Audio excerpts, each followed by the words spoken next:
without the support of diaspora and people at home. I mean, I got calls from all lodges, everybody. Nigel Hughes, I must commend Nigel Hughes. He was there for me. Folks, the struggle is real, right? You know what I mean? You hear about it and people think about it and then they say bring proof, bring evidence and sorts of anecdotal things. The struggle is real. I was taken in the departure lounge, and everyone knows though if you're going to be blacklisted or blocked, you don't even get past the first immigration thing. In the past the security check, speaking to people in the departure lounge, and I was told by a young Afro-Guyanese immigration officer that there's a problem, something just popped up on the system.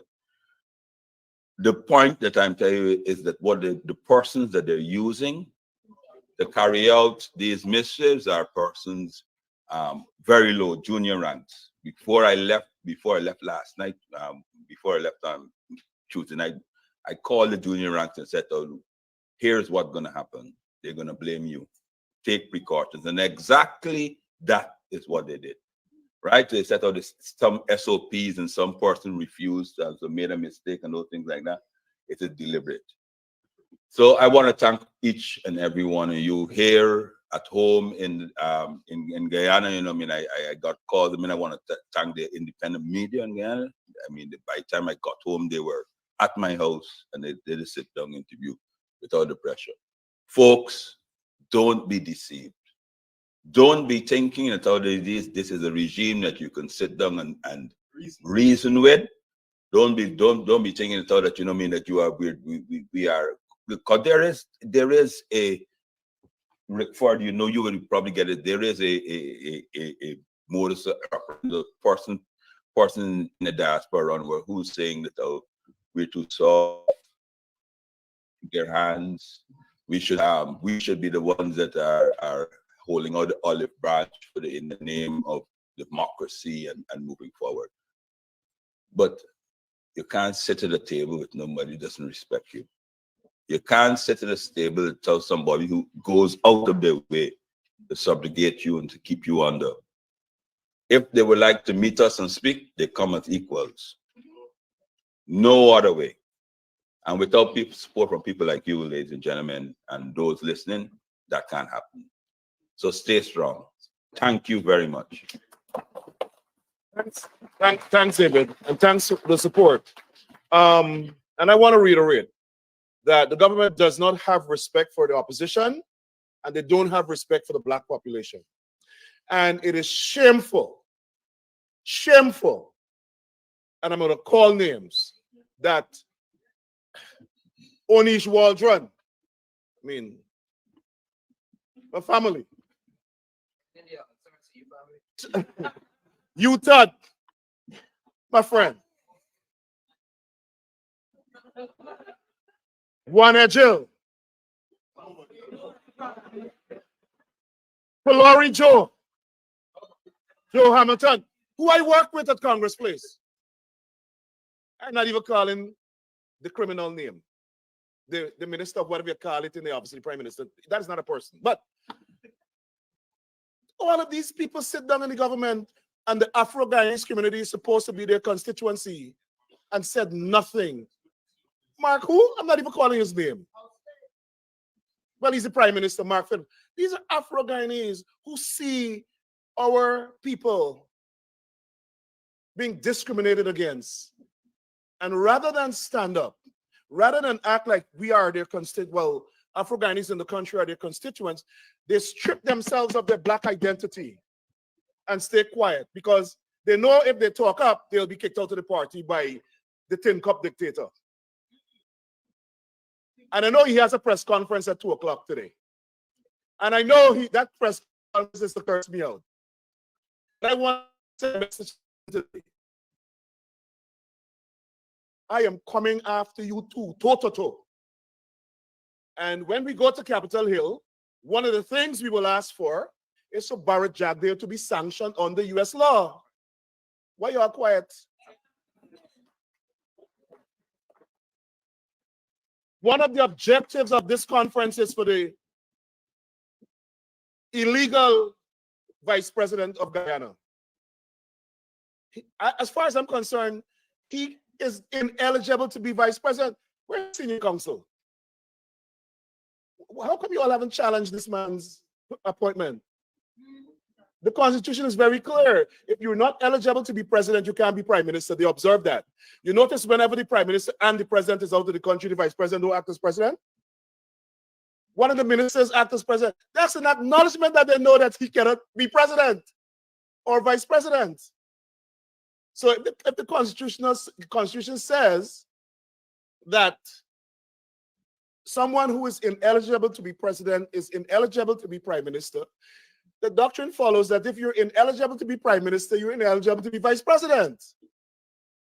But he's appointed himself vice president. So we want to make sure that we register to Congress that he should be sanctioned under U.S. law. The Congress just sanctioned the former vice president of Panama, who did less wrong than Bar Jagdeo. And I spoke about this yesterday, so I'm not going to go into it. But I just wanted to start off today with some fire. Because I know at 2 o'clock he's going to be firing at me. I fire him first. A man who committed crimes against humanity. A man who should be tried in The Hague. And let me say, tried if convicted, he should get the death penalty. The death penalty. They murdered over 1,400 young black men and boasting about it. All right? So we want to start off this morning with, and I'll ask them to come take their seats as I introduce the moderator. Mr. David Patterson, Member of Parliament for the AFC, AP and UFC Coalition, as well as Dr. Vincent Adams, who is in a familiar town. You know, he was the Assistant Secretary of the Department of Energy of the United States of America under President Obama. And he retired and went home to become head of EPA in Guyana. And when Jagabats came in, they fired him. They have nobody of his qualification to run the place, you know.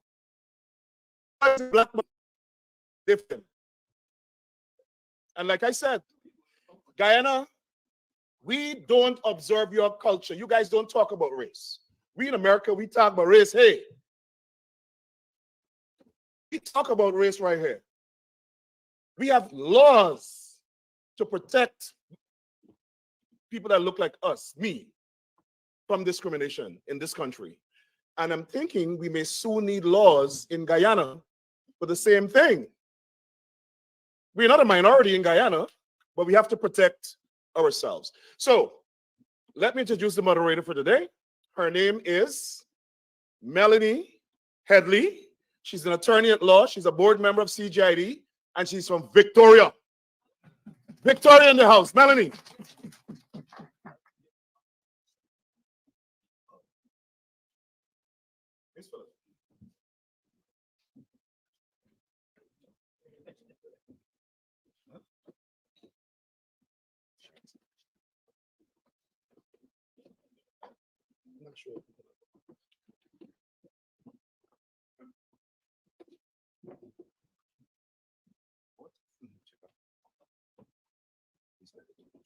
Okay. Good morning, everyone. Welcome. And how was yesterday for you folks? It was good. I know that we had a lot of robust discussions, whether it was in the formal conference or in smaller groups. I know last night when we went out to the social, I know that some folks were even still conferencing over drinks. So Guyana is on everyone's mind, and CGID certainly is empowered to continue to act on Guyana's behalf, and seeing the energy in this room, right? No energy, no mobilization for Guyana. I mean, over the last 2 days, that's all we've been talking about, right? We're mobilized to help Guyana. Say it again? Oh, okay.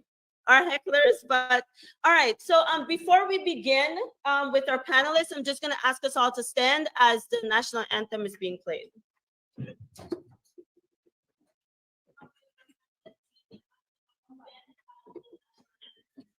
Oh, I see. That's what it is. That's why I do have a twin.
Minutes for your presentation, and after which we'll have a discussion on the issues. And like we said, we have a schedule of going over to the Capitol at 1 o'clock today.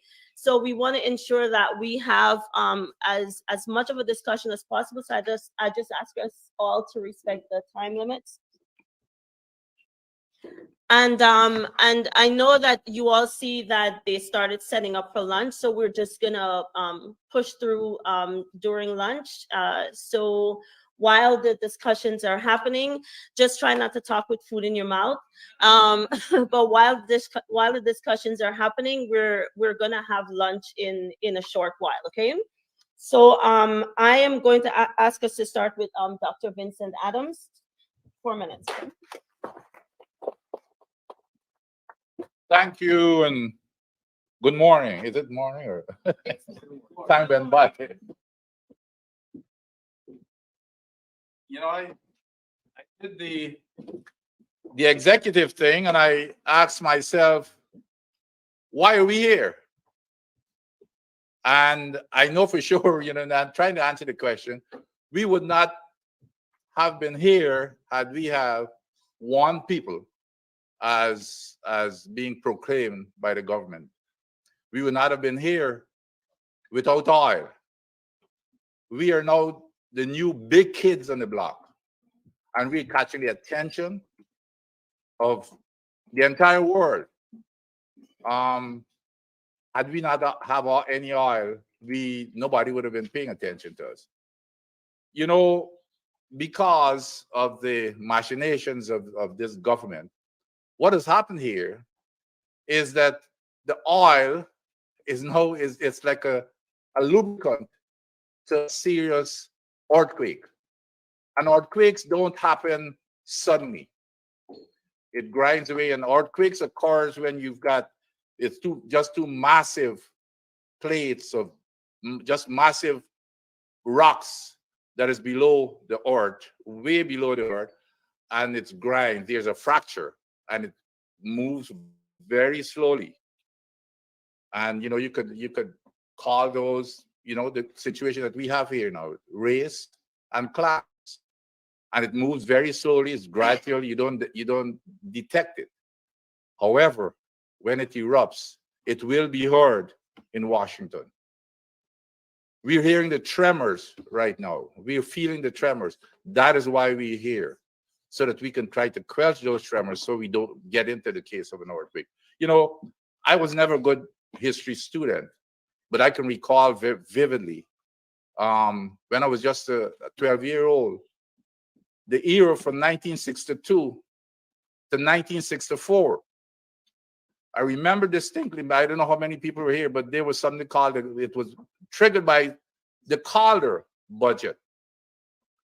And it was no coincidence, or history might be repeating itself. So for those of us who tend to forget history, we are condemned to be repeating it. It was the Calder budget that it was an anti-working class budget. That's what it was dubbed as. That drove people into the street. And believe it or not, it was from the civil servants who were shortchanged in that budget. Now it's even gotten worse, because now it's expanded to even the Indian working class in the sugar industry. But I want to get, there was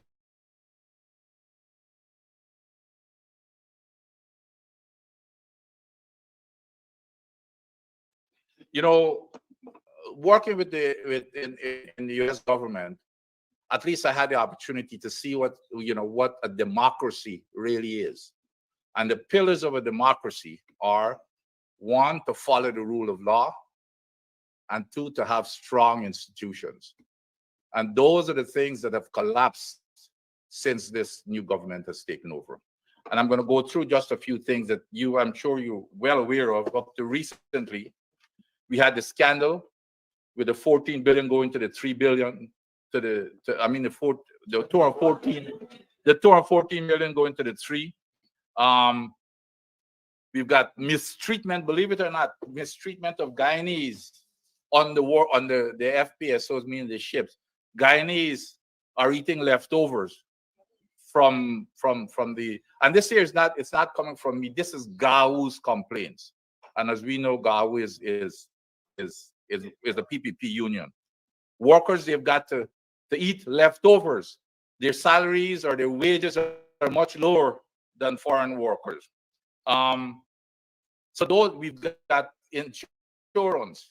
Well, not insurance, but total liability coverage. I'm sure that most of you are familiar with that.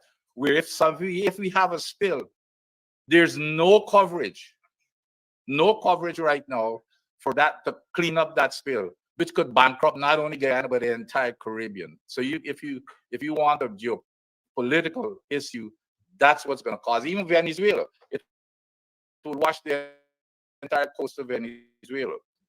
So those are the kinds of things.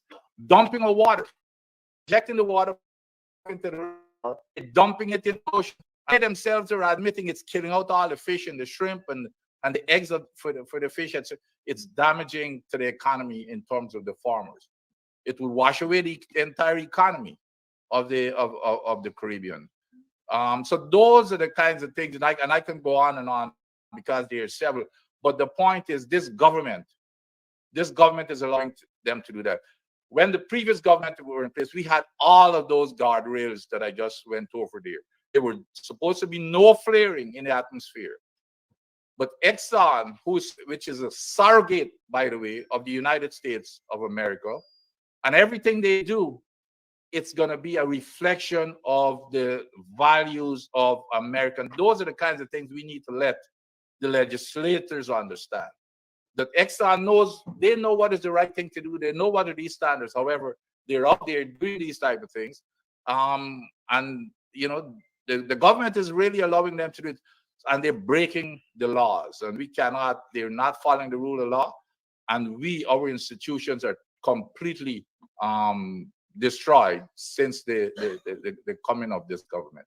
So, you know, I'm going to hopefully get some questions and where I can expand some more as we continue.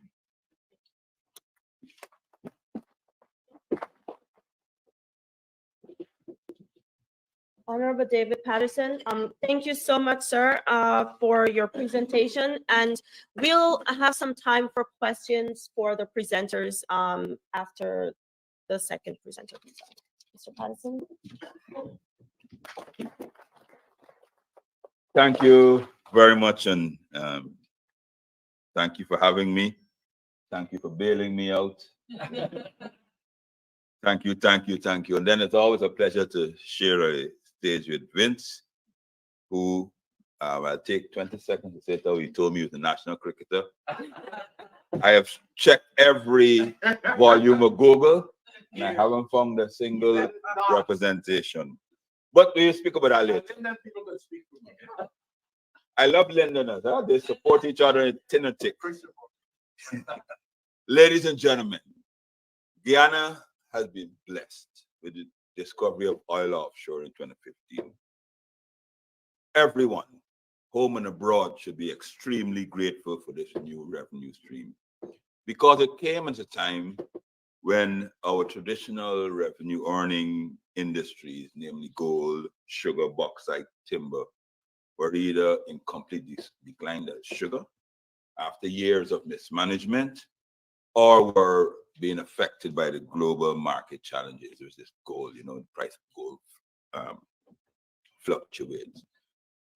So we're all happy to have oil here. I mean, and let's get the elephant out of the room. There's been ongoing public debate that has been dominated by both sides. I mean, by private sector, about the quality of the contract with Exxon and its partners, and the benefits derived from the petroleum sharing agreement, the PSA, was signed in 2016. These claims and conditions of they claim that they're very generous for Exxon. And we do say that at some stage a final resolution will come. But what we are concerned with, what I am concerned with, is what is being done with the revenues that we have right now. And that is where I would like to quickly address you on. Good or bad, we are generating at approximately, in 2020, we got 2021, we derived, I think, $1 billion, 1.4 in 2022. And we're probably on target to probably close to 1.8 billion US dollars, which will go to our national resource fund. This fund has clear guidelines. We can talk about the competition, but it has clear guidelines on the receipt. So therefore, every time the money comes in, the minister and the government makes lots of boo-boo of money that came in. But what? So we know how the money is paid, because this money is paid directly by the operators, and it's paid directly to the bank. I think in the Bank of America.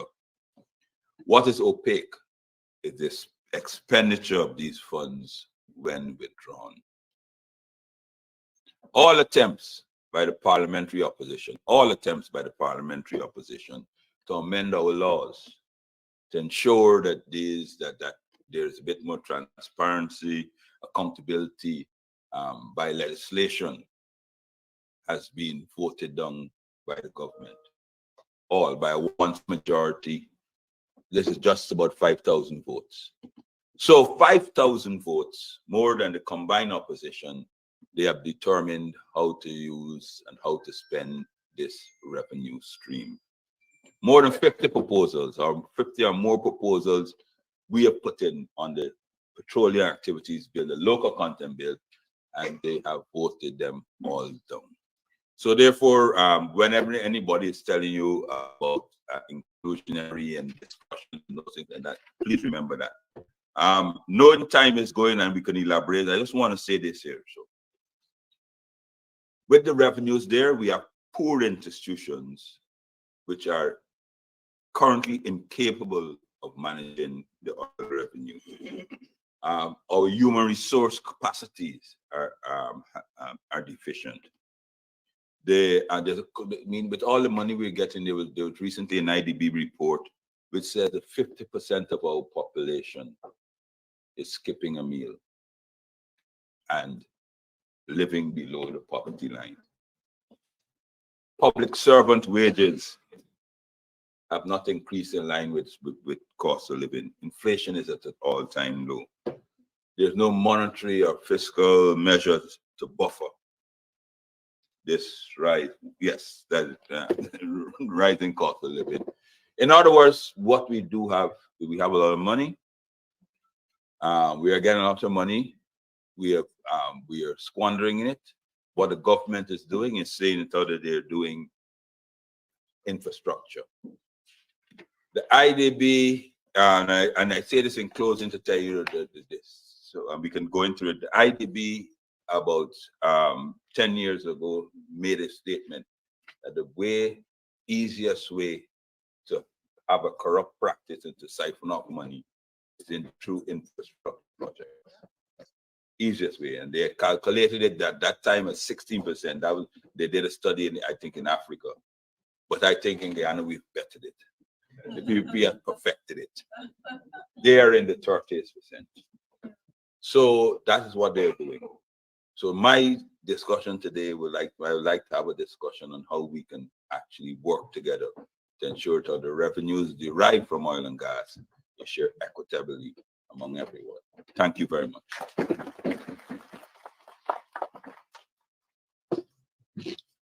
Thank you so much, Mr.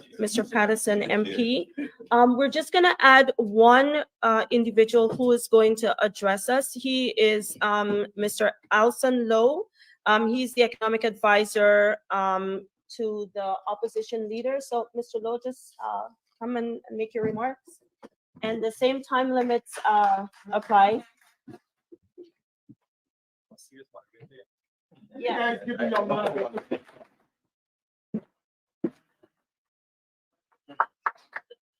Yeah, thank you very much for the opportunity to speak here today.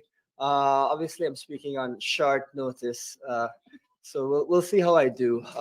But essentially, we really have in Guyana, and I think that you see this play out when it comes to discrimination and injustice across the country, a system that does not promote transparency and accountability, and that allows for abuses which result in the injustices that we've seen and we've spoken about at length.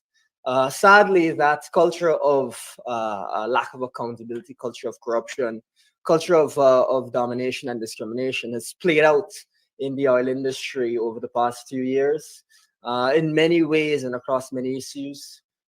Currently, of course, there's the question, as Ms. Adams raised, of the first oil audits and the potential hundreds of millions of dollars that were going to go missing.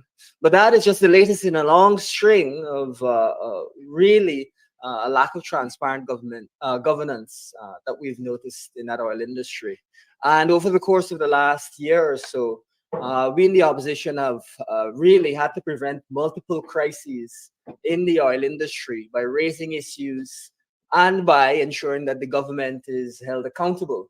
Some of you may recall that the opposition was amongst the first people to raise the issue of Guyana's oil audits and of the potentially tens of billions of US that we would lose over the life of the oil industry if the PPP is allowed to get up to the mischief that they are accustomed to getting up to. And in fact, we even said it should be a criminal offense to hide these audits. Lo and behold, well, look at what was being hidden. Folks, that is no small amount of money. And we're just talking about audits here. Tens of billions of US would be enough to move Guyana's development forward massively, much less the hundreds of billions that the oil industry will bring in over the course of its life. What we have to, as Guyanese and across the spectrum, but also Guyanese who are not being treated fairly, have to get a sense of is we are in a position where Guyana will, with good governance, be one of the best places in the world to live in. We cannot allow a government to mismanage this opportunity to the point that there is no sign that poverty is going to be eradicated at all. In fact, the government doesn't even talk about poverty, doesn't talk about inequality, hides these sorts of issues. Right now, there is industrial action by public servants, by teachers, right now, because they've not received salary increases. Folks, I saw also an article in the paper today talking about the healthcare system being on the verge of collapse because doctors and nurses are not being adequately compensated. Folks, according to the IMF, Guyana has a higher GDP per capita than the United Kingdom. This is so absurd. These people are so ridiculous that we cannot allow this to continue. How can you have a country with 50%, or UNICEF as well has pointed to high numbers of poverty, high poverty numbers? How can you have that when your income per capita is higher than the United Kingdom, higher than the European Union average? It is ridiculous. But I tell you what, they very well intend to keep it like this. Folks, the people-centered vision that the leading opposition has championed is not just a vision that is looking to give away money, but rather a structured approach to eradicating poverty for all Guyanese, including those groups who have historically been discriminated against.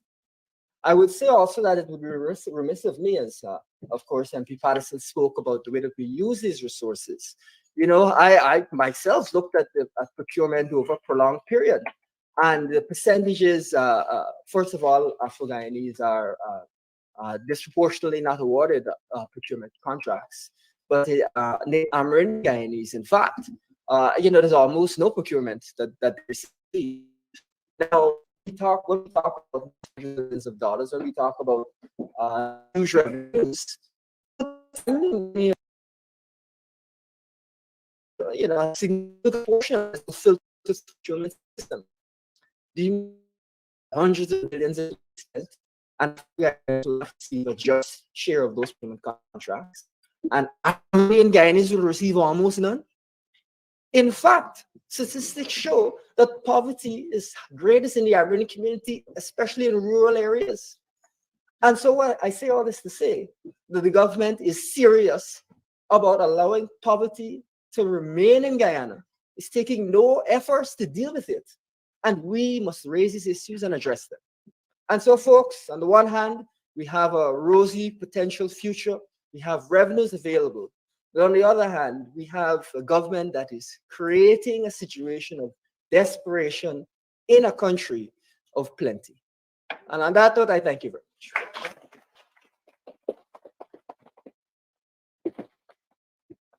Thank you.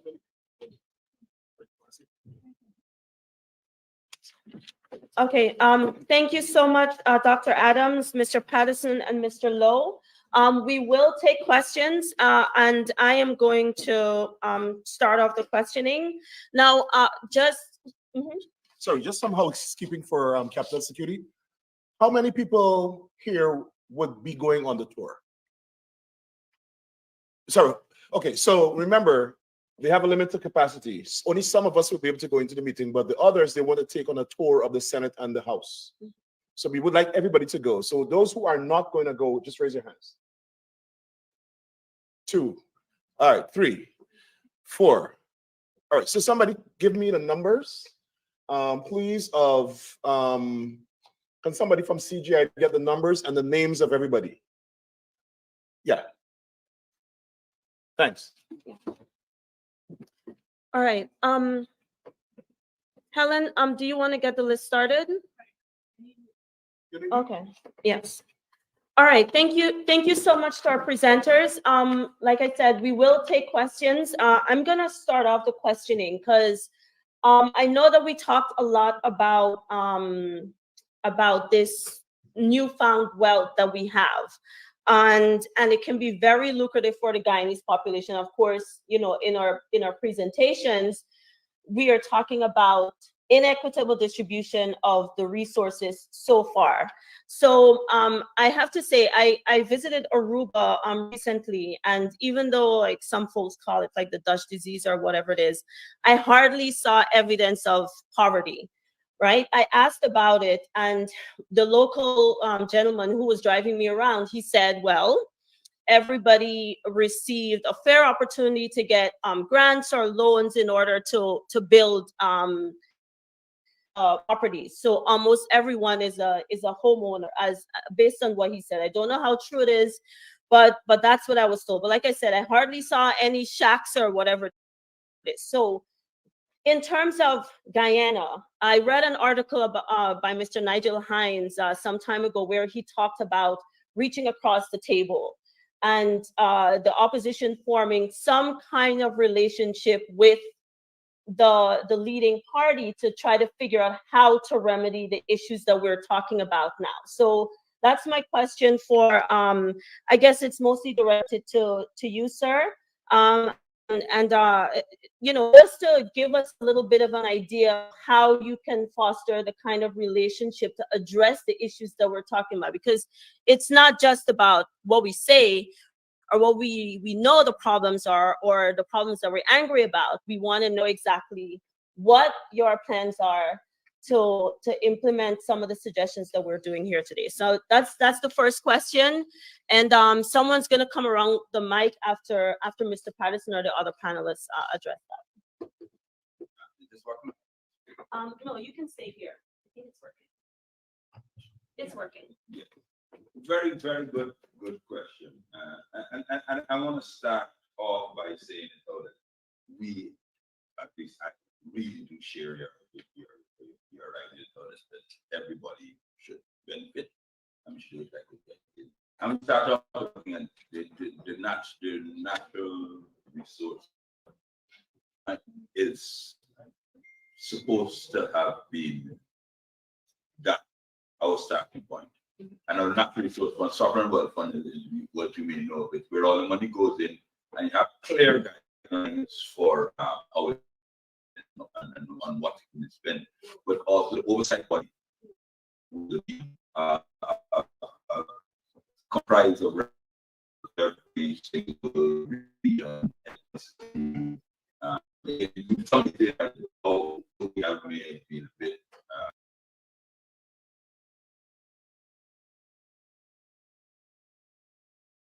big, but it's large and more right better. We're trying to stop the government from scrapping a oversight body which included every single body, every single region, and every single community. The 5-man community and no, that's what we have now. So it takes two hands to scratch me. They about, I don't know, 2 months ago, the Foreign Activities Bill, we put in 31 amendments. And these 31 amendments, folks, that they are not amendments to strengthen the hand of the opposition or to diminish the hand of the government. We just bring open transparency to the process. And I give you an example. In the law that they passed, you can award an oil block. Oil block is what Exxon has. You can award an oil block by 2 ways. One, by open tender, whereby you publish it in the paper, like what they just recently completed, and then people bid for it open and transparently. The second is by direct negotiation. Now we know direct negotiation. We've already seen it. They've given away blocks, the country block to a company in Canada. I think it was right. The Canada the company was that had absolutely no relationship to oil. The only oil they may have even known about was the car engine oil. but they got a whole block. So we said, and they claimed that there may be geopolitical reasons why why the government should be able to negotiate. We said, no problem. Here is what an open and transparent and decent government do. After your negotiations, come to Parliament and tell the people of the country in Parliament what you've done and why you've awarded this contract to these people before you sign it. They rejected it. We can go through. I can go. I don't want to spend it. So it takes two to tango. I mean, we have and the local content law. We put in 14 amendments to strengthen. So the oil is Guyanese oil. I mean, diaspora, native Guyanese. I mean, first and second generation is Guyanese oil, and we have struggled so long with it. Time we thought that we all benefit from it. We put in 14 amendments, 14, to ask them to strengthen it to ensure that other Guyanese. This is nothing to do with the opposition, nor to do with things. The Guyanese can benefit. They rejected all. So it's not that we don't try, you know what I mean? We have asked. Oh yes, my colleagues are here telling me the budget proposals. We have asked. I mean, they don't amend a single penny. I mean, I know right now, though, in America you have a crisis. You're trying to agree a balance of budget, and both sides have a say. And if both sides don't come to a compromise, both the Republicans and Democrats wouldn't pass. It doesn't work. So 5,000 more votes, and that's it. Winner take all. So I mean, so it is a good thing. I mean, we can't not stop trying, but we're just telling you, being realistic of the people that we deal with. They do anything, you know what I mean? Talk about distribution. There are two shore bases, right? One started on the 2015 when it was thing. The second one is comprises a consortium of partners. Bloomberg, you all know Bloomberg, interviewed one of the owners consortium. It says, and of course, there's none. How should I say? It's entirely made up of East Indian Dubai. So Bloomberg came to one of the owners of the consortium and said, "Well, why is it you're having a consortium of business persons? Why haven't you at least tried to make their consortium look like one Guyana?" And he says to Bloomberg, "There's not a single Black Guyanese businessman that can even afford the feasibility study of business in Guyana. He said they can't even afford the feasibility study to build a shore base, much less contribute to a shore base." And he's very, very close to the president. Huh? Yes, he said he tried to find a single Black business who we could do as a partner. So this is what we're dealing with here, you know. And he's a very, very close friend to the president. This is the same consortium. Yeah, the same consortium that the people are under investigation now. The same gentleman that made that statement, same gentleman, his family is on interview. But that's what we're dealing with now. So Bloomberg, it struck a chord. Wow.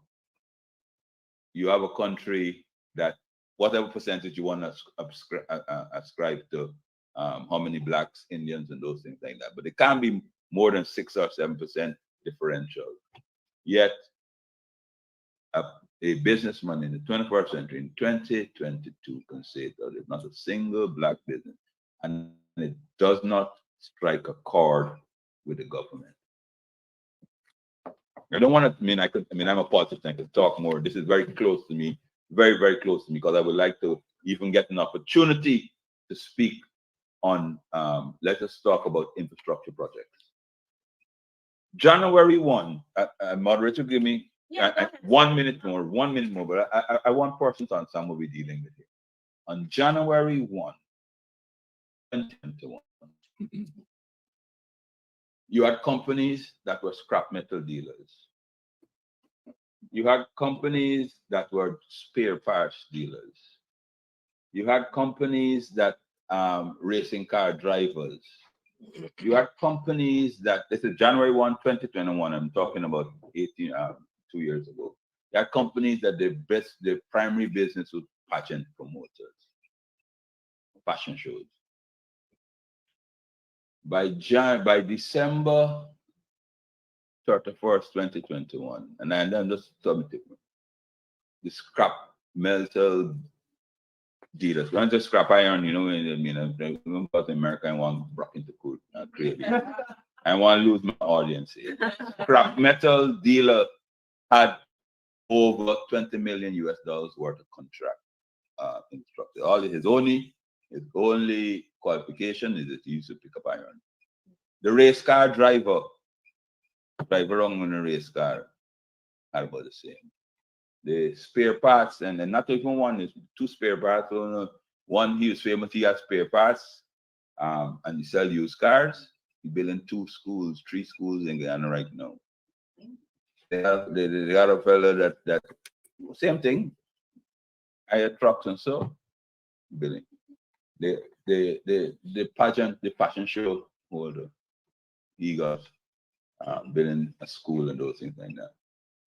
And they all got it, right, by tinkering with the procurement regulations. So when you raise this here and they bring the proof and so forth, they went through the national procurement of things. So what they did, they dilute the procurement regulations for their friends and favorites.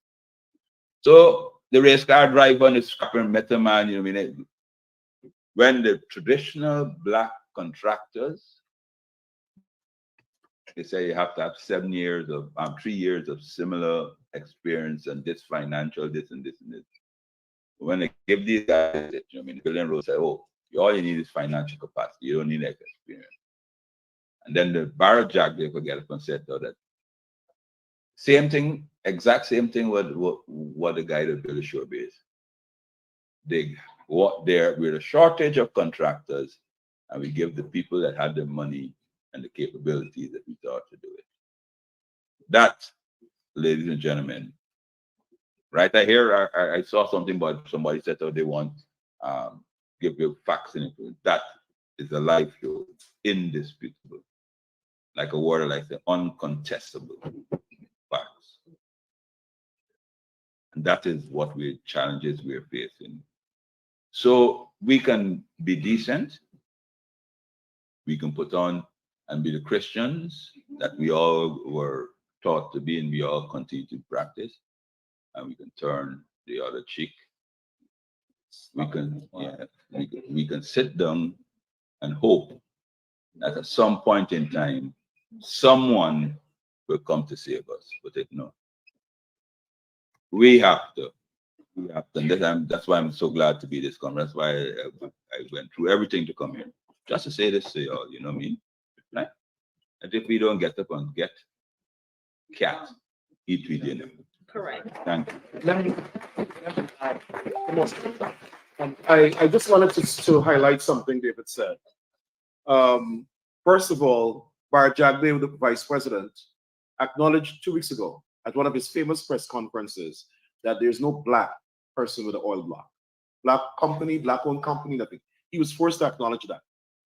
He's now pushing a group of women to own oil blocks. They have, anyway, I'm not sure how that's going to become a reality. Second, Jagdeo also said in that same press conference, which was stunning to me, and I'm wondering why the country is so silent. He said, why should we allow, we, the cabal, why should we allow the Parliament of Guyana to play a role in the management of the oil and gas industry? You all heard it? Yeah. He said it on video at the press conference. I thought the Parliament was the highest decision-making forum of the country. That passes laws to regulate and manage the oil and gas industry. He said, why was we, them who the father dead or left the country for, allow the Parliament to play a role in the management of oil? And this is the context in which he's answered that. He said that. It was because a journalist asked him, why are they voting down all of the proposals from the opposition? Why we must give them, the opposition in parliament, and the parliament a role in the management of the, his exact words. The other thing I want to mention is in terms of discrimination, and David was trying to be nice. He's a diplomat, I'm not. The company that's leading this consortium is under investigation by the FBI and would most likely be sanctioned by the US Treasury.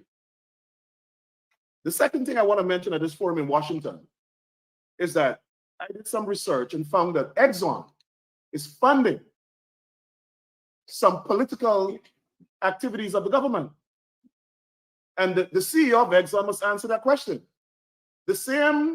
Under the same rubric that they're funding these activities, that same organization held a protest against the opposition leader in Queens.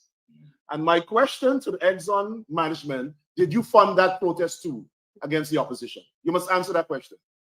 The last thing I want to mention is, it's not connected to oil and gas, but it's connected. When the coalition government was in power, and David was the former minister of public infrastructure, they awarded a plot of land in Ogle to a Guyanese-American businessman to build, who has the franchise for the Hilton Hotel, to build that hotel. When this PPP government came to power, they took away the land. They went after every large black business in Guyana to try to take away their land. Sevon's Car Care, right? Everybody knows that. Here the rationale that they used to take away the land. The land was legally acquired after the no confidence motion. When they themselves went to the CCJ, all the courts, to get the courts to nullify any action subsequent to the no confidence motion, and the courts threw it out. So if the CCJ ruled that the actions of the government were lawful after the no confidence motion, how could the acquisition of the land be unlawful? Right? So they took it away. After public pressure, they gave them a smaller quantity of land, way, way smaller, like 3 acres, as opposed to like 11 acres or something, at Lilliandale. The investors spent millions of dollars to develop the land, while the developer was acquiring funding and also the guarantee of US Exim Bank. Right? They took away the land again. They said he's taking too long to put the hotel up. They just came to power 2 years ago, 3 years ago. Took away the man land, give him back another land, and within a year, they expect him to throw up the Hilton. And now they took away back the land. And this is something that we're going to raise the Capitol Hill and raise hell for. These people think they own the country. And those of us who live here in the diaspora, and one of the things they did is they try to block US Exim Bank from coming to this conference. And I'm raising these issues because those of us who live in the diaspora here, just like I raised with the State Department yesterday, one of the things that we will do is really ask for an accountability from the State Department and the others, why they can respond to a despotic regime who's paying lobbyists to tell them lies, and they're not responding to the American people.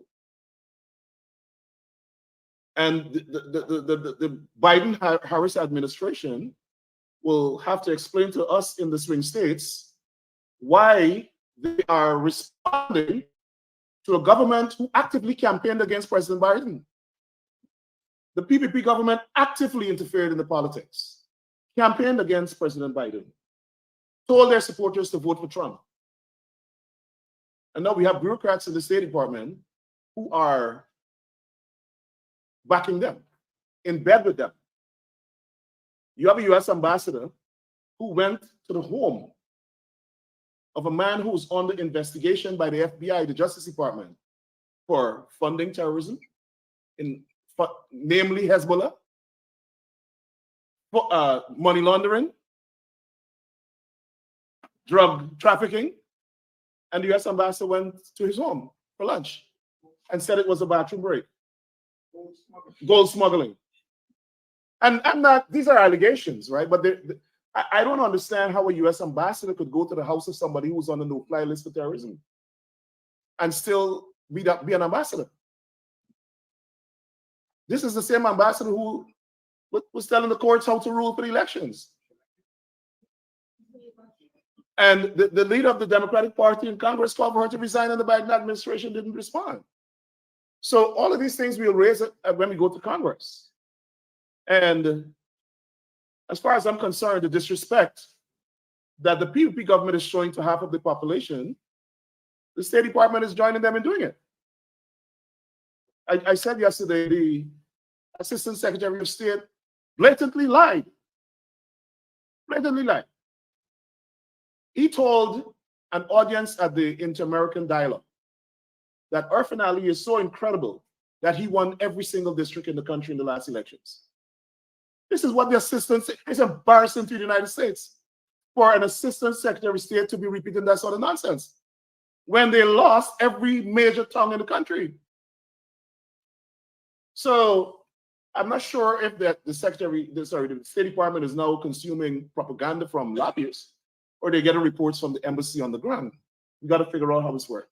So I wanted to raise these issues because of the hundreds of thousands of people who will be watching this conference, and to give the assurance of the people on the ground in Guyana, the people on the ground in Guyana, that we're representing them here. And we're going to raise hell in this country. We're going to rock the boat, and if it sinks, it sinks. But we're not going to sit back and allow this nonsense to happen. Thanks. Let me just add, just quickly. I mean, this is how things are so ridiculous and in the decision making of this government. I think it was 2 years ago. Well, I guess folks are familiar that every year there's a big international conference, oil and gas conference. I think it was either last year or the year before. Kathy, that you could remind me, when I think it was the year before the last, they did not invite a single person from the opposition to be on any panel. And would you believe what they said in public when the question was asked, that there's no one qualified in the opposition to sit on those panels? The second thing is to add, let me add, David mentioned the going from the 22, which covered, I mentioned this yesterday, but this is important in terms of when you hear people say, well, the opposition is not cooperating, and we're not shaking their hands and stuff like that. Remember the current opposition had the 22 that David spoke about that covered the entire broad spectrum of the population. Now it's on 5. There was an agreement made between the two parties that the opposition will have 2 members among those 5. They refused to accept the opposition's nominations. So, it's not a case where the opposition is not cooperating. They're just rejecting and refusing to even the offer of reasonable participation. All right, I just wanted to, is this on? I just wanted to add another note on this.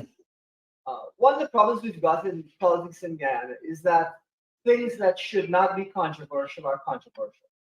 To my mind, the idea that we should be dealing with poverty in Guyana is not a controversial thing to say. It is difficult for us to work along with a government that doesn't see that as the sacred duty of those in power, alleviating poverty. And so what I think we have to do is to talk more about these types of things so that it is impossible for the government to avoid these critical issues. Now, of course, I can understand there will always be disputes as to how to go about specifically dealing with poverty. But there cannot be a dispute as to whether or not we should deal with poverty. So from that perspective, I think in order for us really to be able to work together as a government and opposition, there has to be some sort of an understanding by the government that their approach when it comes to ignoring critical issues in Guyana cannot continue, and they cannot continue to hide from some of the core problems that the country is facing. So to me, by raising and highlighting the issues, we can set a platform that will allow us to deal with the issues in one form or Thank you so much. And in addition to setting up a platform to deal with the issues, and I think all of you touched on it, you also have to be aggressive and audacious, because that's how they became the ruling party in the first place, right? They were aggressive, they were audacious, and they probably did some unchristian things, Mr. Patterson. But I feel like part of the goal of the conference is to empower you guys to empower all of us to act and act with aggression and audacity, just like they did. So I see a couple of hands up, and you have the mic, sir. Go ahead, say your name and ask your question, please. Mhm.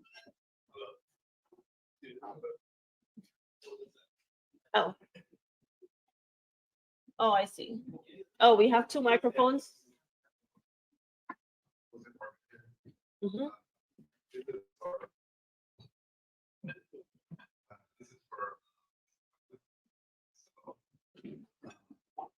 Maybe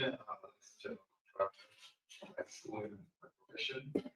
I didn't think I did enough twice. Looking at this for string for arteries. When it comes to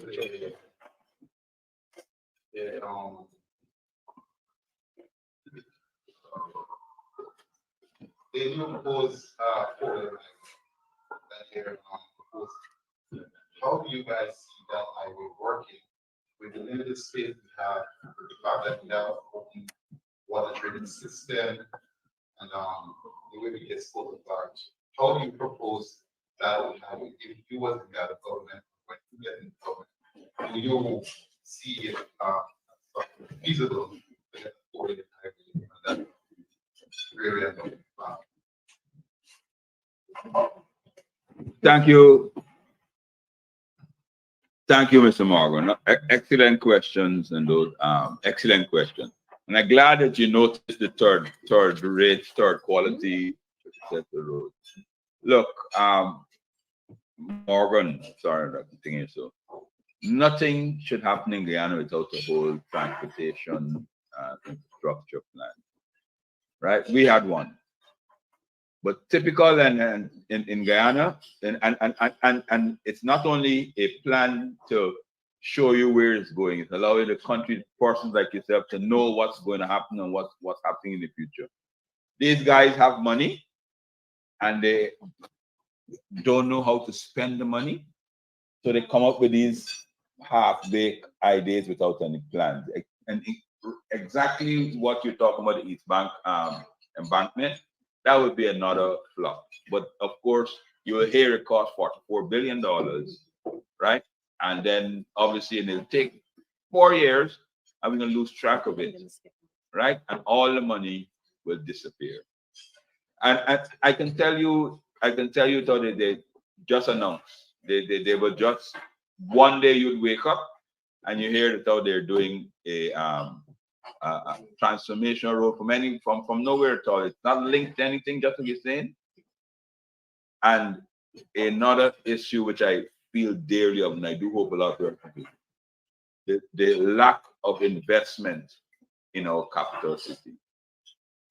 Our capital city, Georgetown, used to be a garden city. It went down. We tried to bring it up, and we brought it back up on its knees and so forth. None of these fancy investments in these roads that you talk about, there's no plan whatsoever for Georgetown. Actually, Georgetown was better off between 2015 and 2020 when you had no oil than now.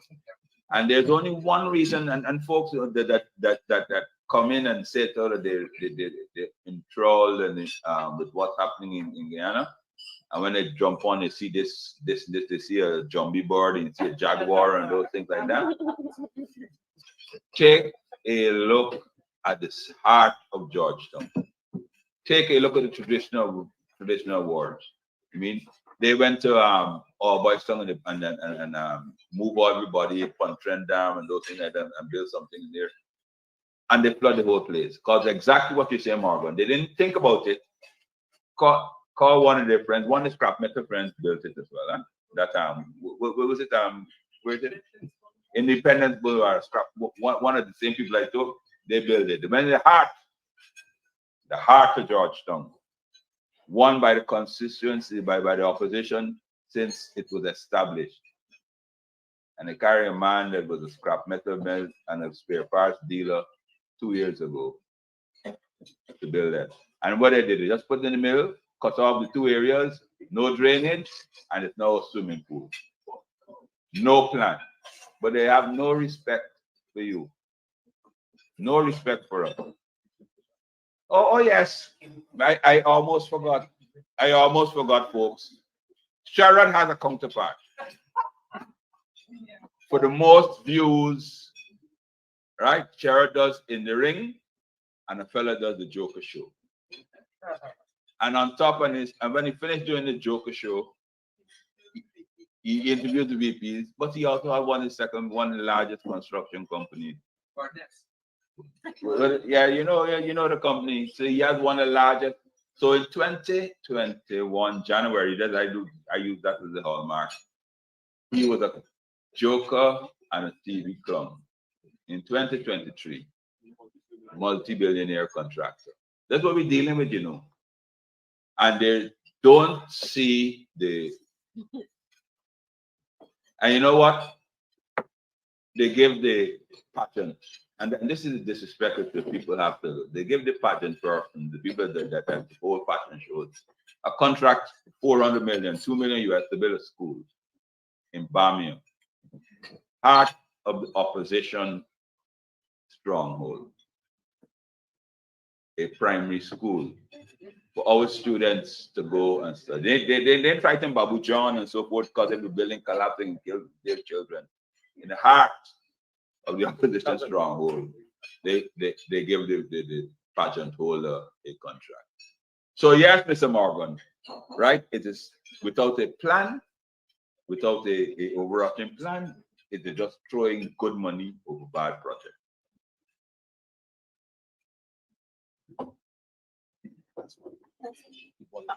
So we're gonna have one more question. One more question. Just one. No, hold on. Let's get Wally first, and then we come. Yeah.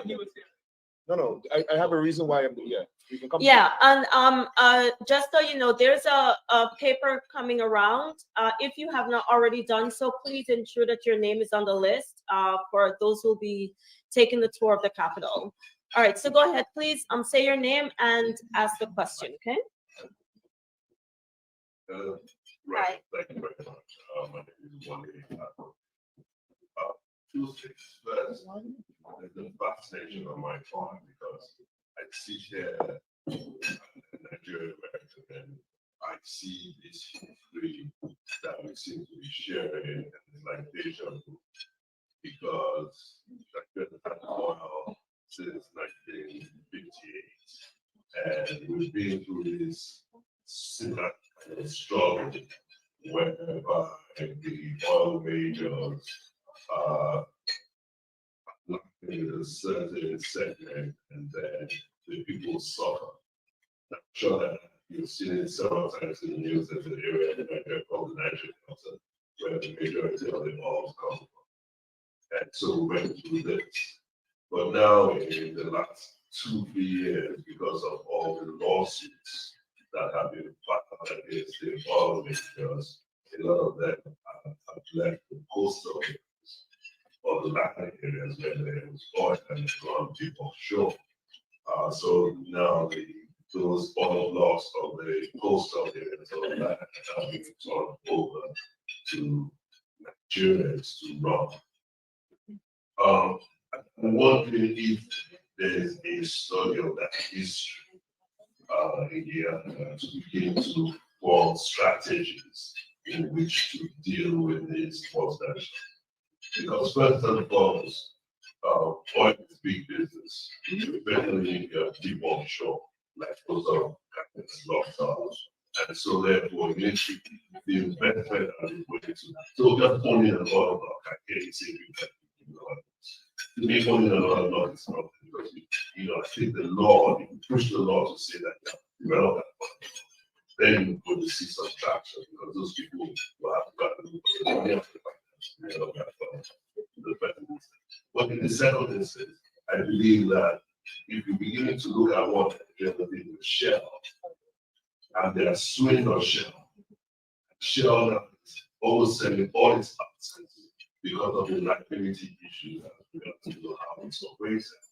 I think it's even much easier for you to sue Exxon because Exxon as an American company has some certain laws that you have to follow. And those laws are applicable even in their international operations. So if you begin to approach it from that perspective, like minority contracts, you can demand to see what they're doing about minority contracts to say, hey, look, how much of that you are working and how I think with those kind of things, I'm not sure. My question is, are those things to be able to on those pressures being put on the contractors who actually being considered? You want? I know Vince want to go first. Yeah, this. 1 minute. 1 minute. Oh no. 1 minute. Well, Start. yes, and I touched on it. The problem is Exxon is not following the rule of law. I mean, I can give you a bunch of examples, but they're allowed to do that by the government. They were following the rule of law when the opposition was in office, without question. I headed the EPA, and I know because some of those laws were passed or put into the permit or the regulation when I was there. It's all of that have been disbanded. I mentioned some of those with the flaring and even the EIA, the environmental impact assessment, which is the Bible of any project that has any environmental impact. They're not even doing EIAs anymore. And even the EIAs, here's one example that I must mention. For example, the EIA, that even their specialists, even Barjaglio last week said that the EIA is basically, you have to follow the EIA. The EIA said that the safe operating limit, you mentioned operating, the safe operating limit of the forest project is supposed to be 120,000 barrels per day. When you put a safe operating, and that's in code, when you put a safe operating limit or something in an EIA, it's because of you've done the study, the size of the pipe, what the pipe is made of, the pressure, or something is going to blow. Do you know what they're operating at? 155,000 barrels per day, which is dangerous. And the government is allowing them to do that. And on top of that, let's say you have a spill, the spill response plan is totally inadequate. When I was at EPA, we refused to sign that spill response plan. And then on the back end of it, when the opposition was in office, in the permit we wrote in that the parent company, because right now it's a subsidiary, EPGL, that has no assets to cover any spill.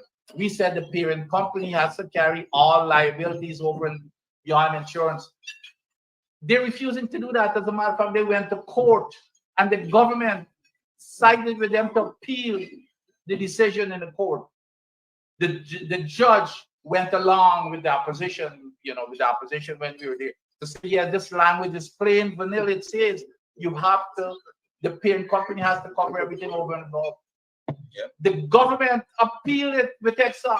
So we are appealing our own laws. So that's the lawlessness that is going on with this current government. They're siding with them, and they're throwing all of the laws in the trash.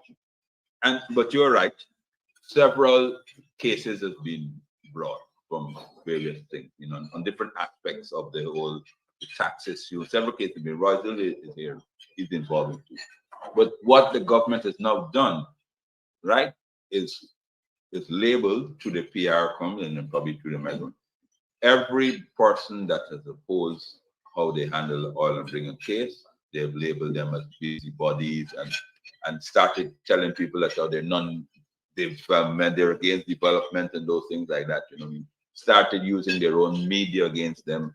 Started using columnists against the person opposition. Well, that they do that against us all the time. But if you as a civil society person brings the thing, it's entire. You're almost targeted. So they've now been doing that to anyone that steps up to challenge them. But you're right. You have to. But I note, and I do hope we don't take from 150 from 1958. That's a lot of years there. 70 years. I hope we get it quick, right. Let me just make another. Let me just, before I lose this thought, some of those lawsuits that you're talking about Shell in Nigeria, you remember I told you about the subsidiary, EPGL. One of the defense that Shell is using in the lawsuit is that EPGL is a subsidiary of them and they signed the documents and Shell is not liable, which is the same situation we have in Guyana where we were heading. EPGL, that's why they do not want to sign the parent company guarantee. The same case that is going on right now with Shell. Yeah, so from that, you can see that clearly we're looking at the ongoing cases, but we would also show you that we've researched the histories of many countries' oil and gas experiences. I myself have researched probably 100 years in history of Venezuela. One of the reasons that we've been able to catch these guys early when the permit foolishness is because we're familiar with the types of problems that you have, and we've even been able to threaten court action and gotten these companies to back off. And so we will continue to build on that. But of course, as these cases evolve, we have to continue to learn from the experiences of other countries with these ones. Thank you. We have one final question from the. Go ahead. Do you have a microphone?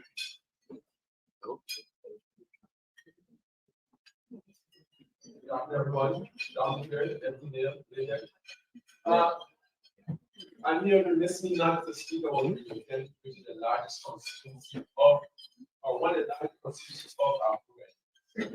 What we're the topic of oil revenue. Haven't seen no capital work because the revenue which is the residents of the debt. So what happens in Washington, I mean, as the previous minister of Public Works, to shine some light on some of the ideas we should have with the revenue for the debt, with the revenue for the debt, because right now, we have no structural work. I could talk with Dave. You got to talk with people. I can talk with you. It's all about bridge. Question. The question that is, I got you. I didn't get your name though. Oh, yeah, Dominic. Well, Dominic, first and foremost, and you're right. But let me tell you this. That Linden Mabur Road, and I'm gonna toot my little horn here, right? Excuse me, modesty aside. Right? It's me set out that road has to be done. That's money from the British. Barrett Jagdeo himself said that if he wins the election, he can stop that. And the British said no. If you pull the money, we're not gonna do that. The Wismar Bridge, that design is finished long before 2020. The bridge where it is, the Wismar, they even changed the location. We had a discussion with you, Linden, saying, we're gonna make Linden the gateway for South America. You may not know, Darren, that we set up, we put a transportation hub right in the middle, right over in that there. So therefore, because we anticipate when the road is completed, that all the transportation from Brazil will come through Linden. We made it a policy because we found that other people just drive past Linden. The miners, all the gold miners come, they don't even stop and buy greens in Linden, not even gas. We made it a policy. We will put a transportation hub in Linden whereby no bus, just like they do in Brazil and other countries, no bus could pass Linden. Right? So you go put a market at fuel depot and everything. They come from Brazil, you stop at Linden, you catch another bus. Like they do it in all other countries. so that make sure that Lindeners get the benefit of everything that passes through Linden. That was already in place, but they will not tell you that. They will sit down and have you. Well, and it started. We started the road from Kokwani all the way to Oriala, so that you can carry your produce from there, from Region 10, your timbers and those things like that, to get to Oriala and all of that was there in place. We did the studies to bridge Kokwani, the study the bridge put and if you go back, and I'm willing to sit with you, we set up, we put a new bridge at Sand Hill so that the Lindeners don't have to come and squabble in Georgetown when they want to do everything. You have to come down to town because people from Region 10 can have their own routes, right? We had several plans that were all there, all funded, all in place, as you would know, but they scrapped them. Why? Because they want to break your spirits in Linden, you know. They want you to start thinking like how you maybe even you're thinking in the moment. What's in it? We ain't do nothing for them. You know what I mean? Don't think like that. All the plans we have there. So, and I tell you the last one. And I will call his name out too. Mr. Niger Hughes, who has a great affinity for Linden and Region 10, brought a team of persons. There was a big hurricane in Puerto Rico. I can't remember which it is. The devastated Puerto Rico. DHL hub for South America is located in Puerto Rico. They wanted to relocate their regional hub in Region 10. You're used that airport. That's there. So if you hear the people come and tell you how they bring in cargo transshipment to Region 10 and how they call they love you, don't think it's Mr. Nigel and the AP and you government bring it. Because in the works. Thank you. Thank you. Thank you. Thank you so much to our presenters. Sorry for the general thing. I come late. I want to talk. But when I'm done, you coming back at Yes. Yes, So I can talk more. So we started I a only really catch good tradition of like small group discussions, etc. So you all should definitely get together and have a chat more about that. So thank you so much to our presenters. I just want to ask all the MPs in the room to stand, all the members of parliament. So as we do the changeover, I just want you to stand, and I want to know who you are, and give them a round of applause for all the work that they're doing. We want you to go back to Guyana knowing that you have power, you have personal power, you have power as a group to address all the things that we talk about here. The next two panelists. Thank you so much. A lot of people. So we have some guests, and some people only registered today. Some people don't know. Someone just asked me who's the opposition leader. So will the opposition leader come forward, members of parliament, and we'll get a shot, photographer. So while they're coming, we have Mr. Ricky Ramsaru, member of parliament for AFC, AP, and UFC. The Shadow Attorney General, Royce A. Ford, Senior Counsel, Nima Flu-Bess, who's been in the forefront of the fight to save Black people's homes, who the government has bulldozed. Of course, David Patterson, who's now the star of Washington. We have the opposition leader here, Mr. Norton, with the gray suit, who's now joining us. Mr. Ronald Cox, Member of Parliament. Come down, Ricky. We have Mr. Ronald Cox. We have Dawn Hastings Williams. She's the General Secretary of the PNC.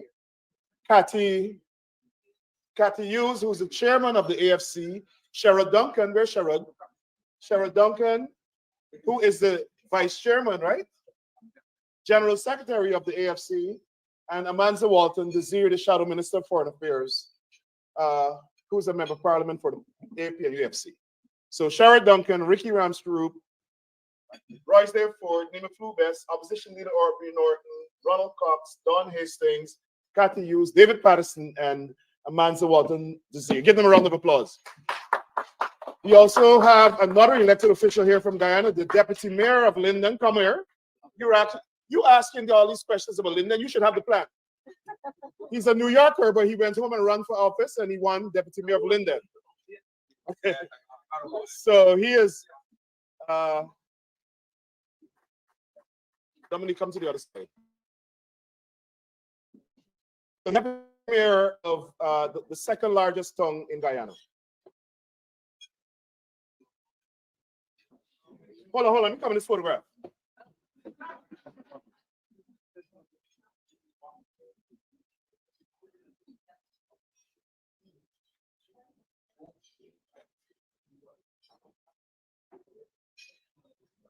Thank you.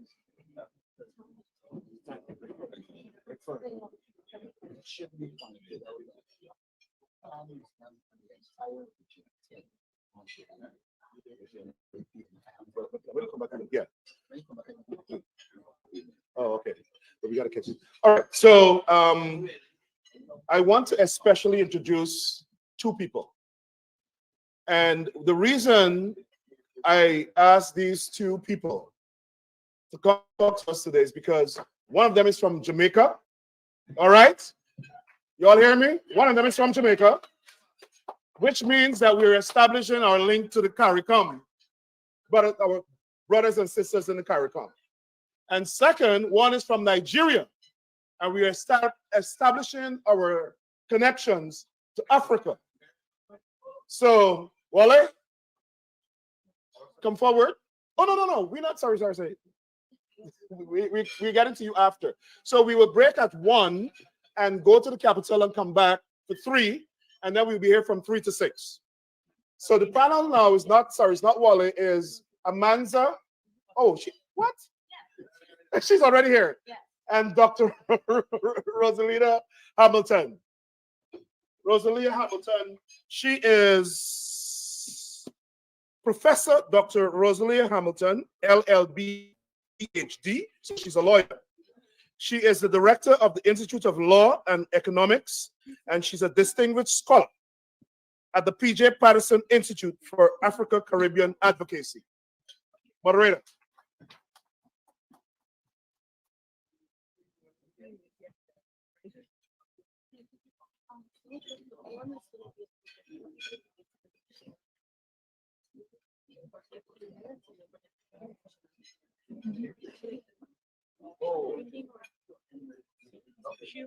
Okay, well, we know the opposition leader is going to leave, but so we're doing an action plan, meaning a follow-up to this conference when we get back at 3.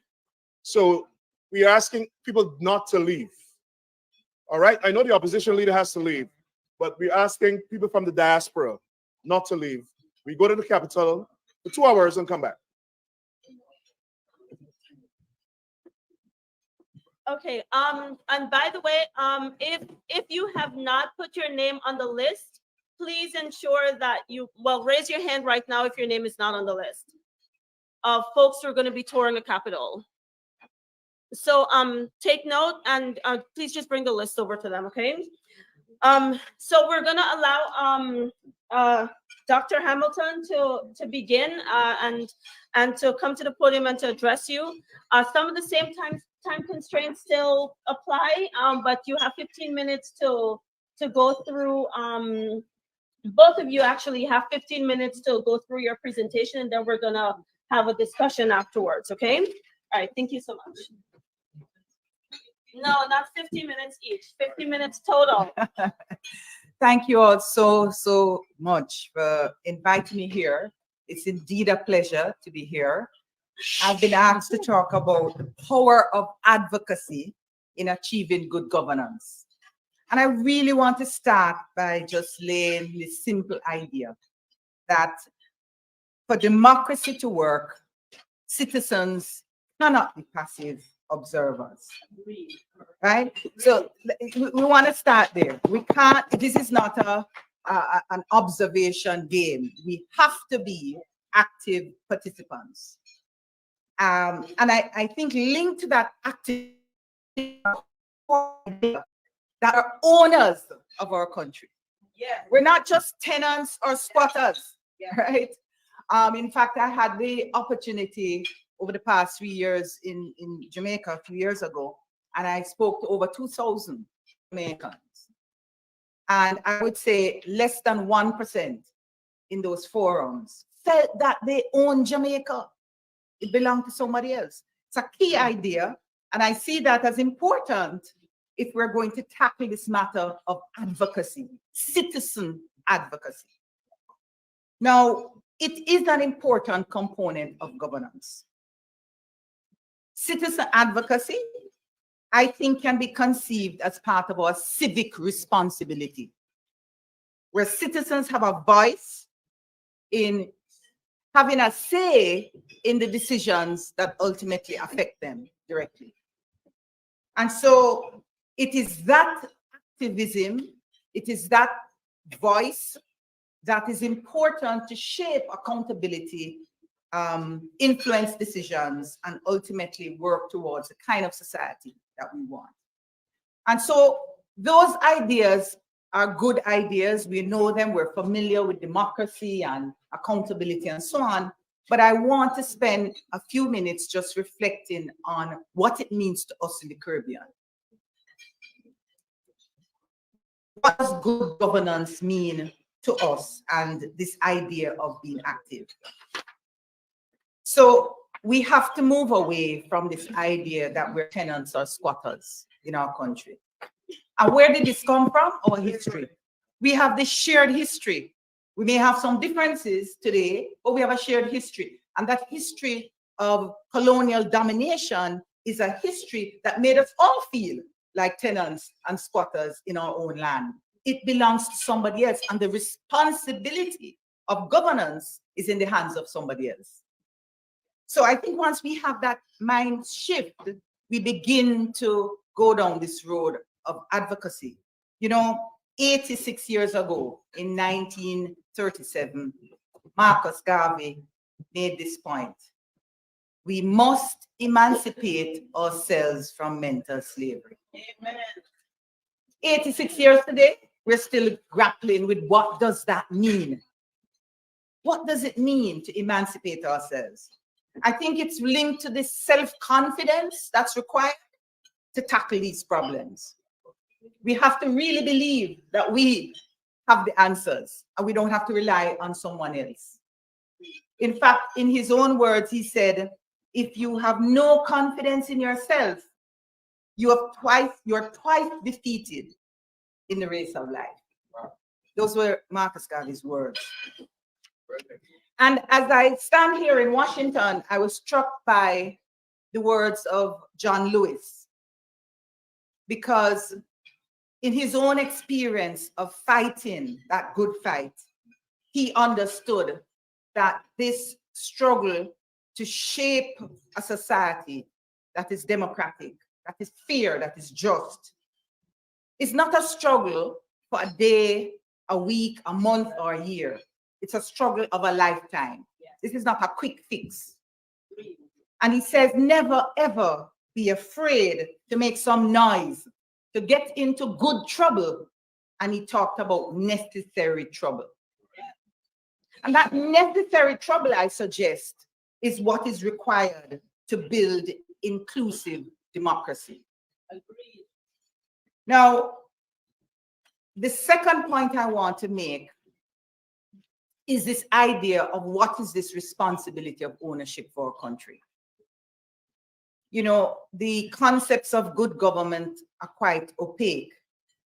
What does it actually mean in terms of our life, in terms of our history and the kind of society we need to shape, especially now as we struggle, all our countries, with the kinds of economic outcomes that could lift this living standards. I was struck by the comment, and I did look at your GDP per capita, and you are, in fact, above or just around world average. On paper. But 50% of poverty rate, that's amazing. So those numbers don't quite tell the story. And so we need a framework in which all our voices can be heard. And so what I suggest we do in wrapping up is this. We need to reflect on our history of authoritarianism. We have, all of our countries have inherited that. Again, part of our legacy. It permeates every aspect of our society. And that includes governance. It's there in the church, it's there in our homes, it's all over. And it is that is the real problem of governance and democracy in our societies. We have a highly centralized government. Power is concentrated in the hands of our prime ministers, and they wield unfettered power, and we've accepted that as the norm. And so we absolutely need to create new mechanisms in which two important things begin to happen. One is that we provide effective oversight on executive decisions, not when the problems are evident, but as a routine way in which we run our government. And so we have to think carefully about the oversight committees of Parliament. We have to think about the composition and size of our Parliament.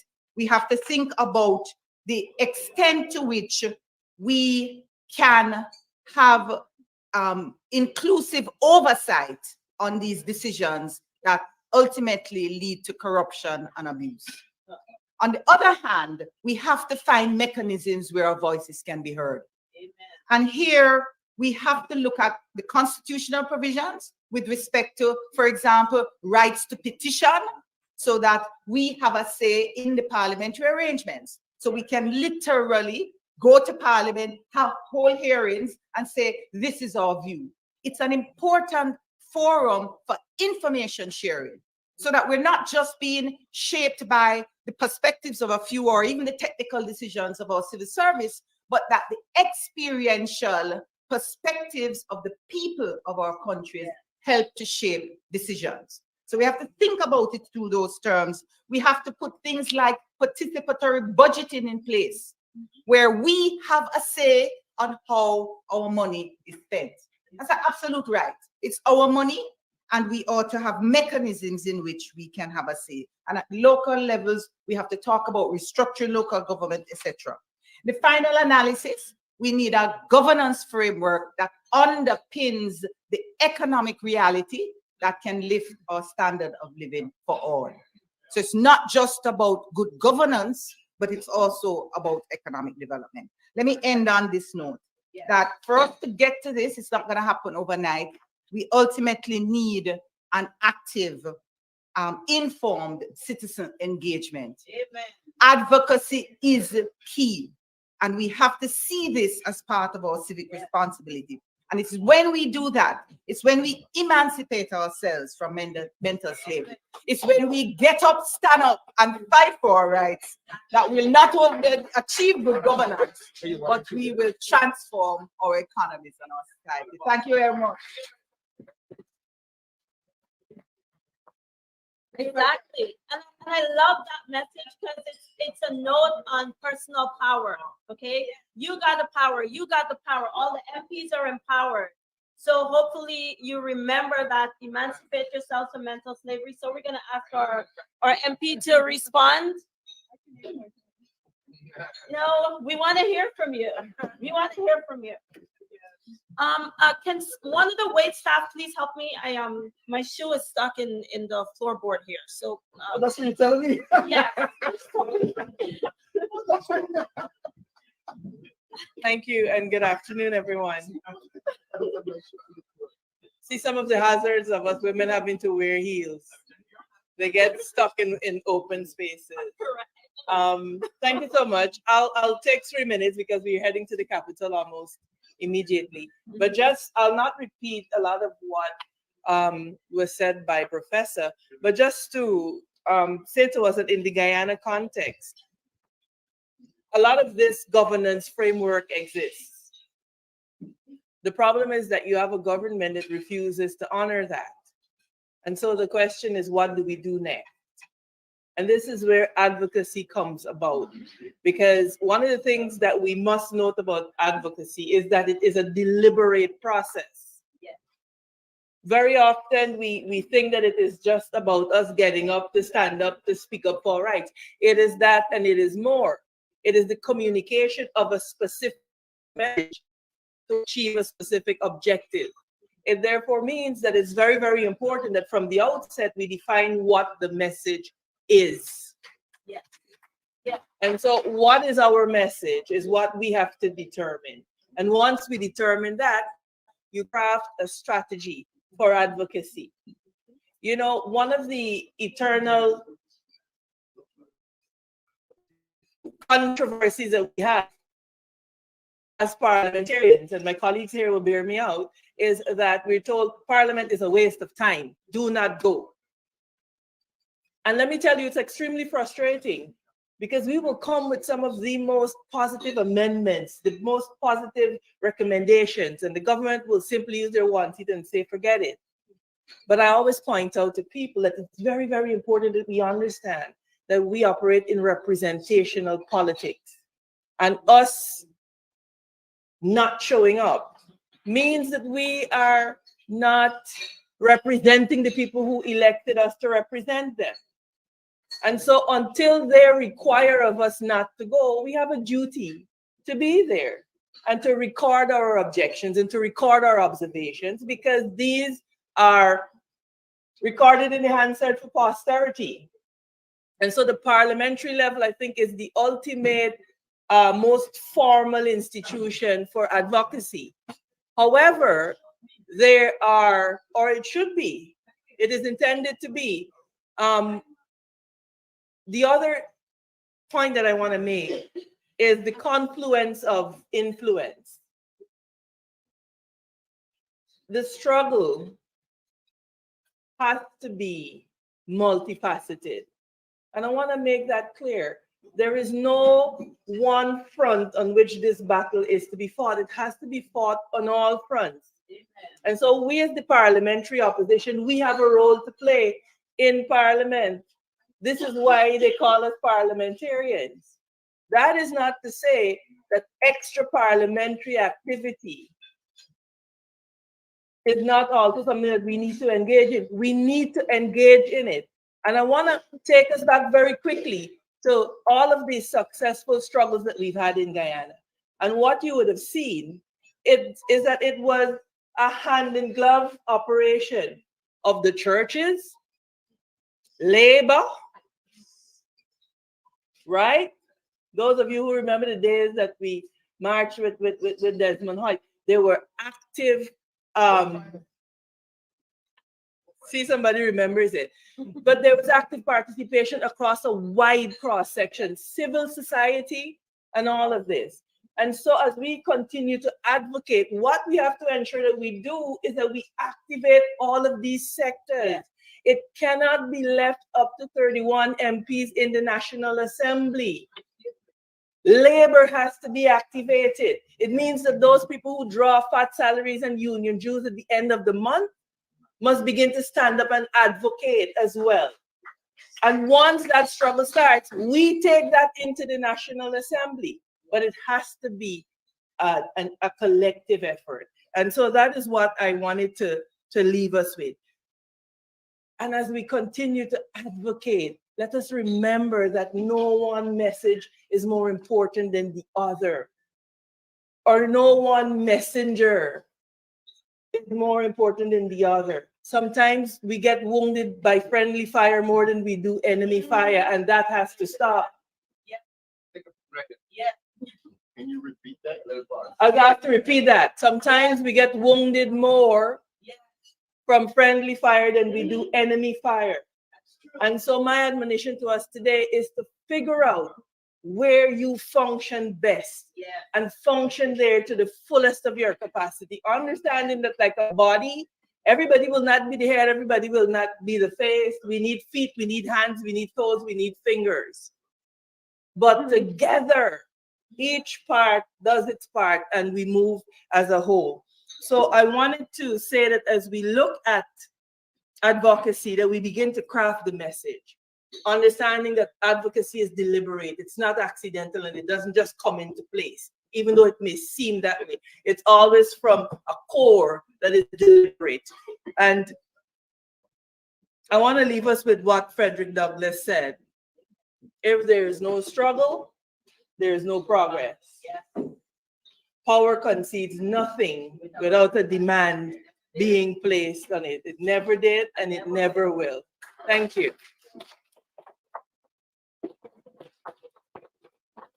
Thank you.